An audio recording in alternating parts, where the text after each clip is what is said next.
yu? Sampean nyeluk sapa? Kowe, rumana. Apa? Aja emosi to. Dijelaske sik ngono lho. Kowe ndek ingi lho wis mari ngenyang Rani. Kok saiki wae aku arep ngenyang aku. Ayo karepku nek kono ora gelem yo genti sampean ngono kok. Apa aku ora ngerti katurmu?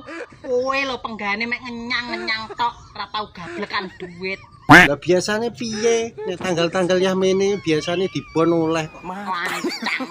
Rasa sok ngenyang-ngenyang. Alah, padumu yo cemburu. Set.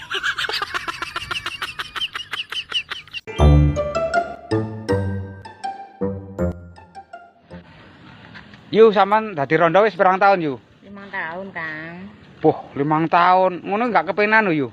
Ya kepengin ono remala anuku jane kembut-kembut. Kembut-kembut. Lah umpama tak rabi apa yu? Gak pek peringkilan tuwek pecicilan.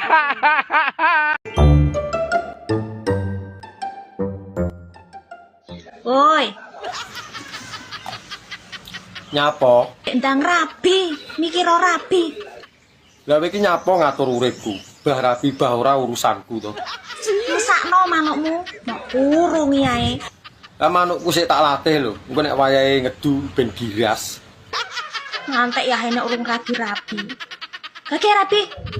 Aku nek ora karo rondo no wegah. Halo, oke rondo. Kendang, mesakno.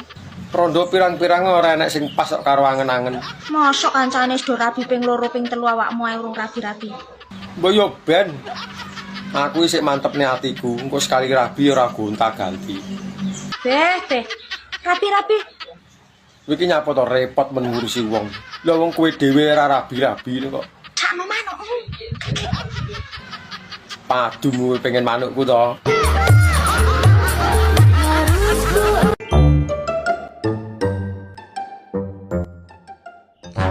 Metame jabang bayi lho Riang.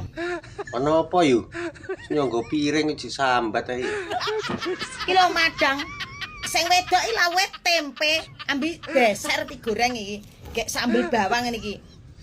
Ya, tapi kok madang dhewe, bojomu nganti. Wet-wet wong lanang metu lho jajan. Nek ditakoni jare wis ora madang, wis wareg. Lah ning omah kok disambelke karo goreng tempe yo wareg to yu. Lah ning jopo mampir nang warunge rondo yo karek milih. Bene penak ora usah urip ambil lanang nek kur lanangan kaya ngono e. Lah apa pengen kekeringan sampean ora urip karo wong lanang. Gak gaji oh. Suwe-suwe cites sonan kok yang kurang. Jare wingi wonge cerita karo aku wis mok cites sitok. Wis saiki mok cites sitok maneh ya resi to. Ledos kabeh.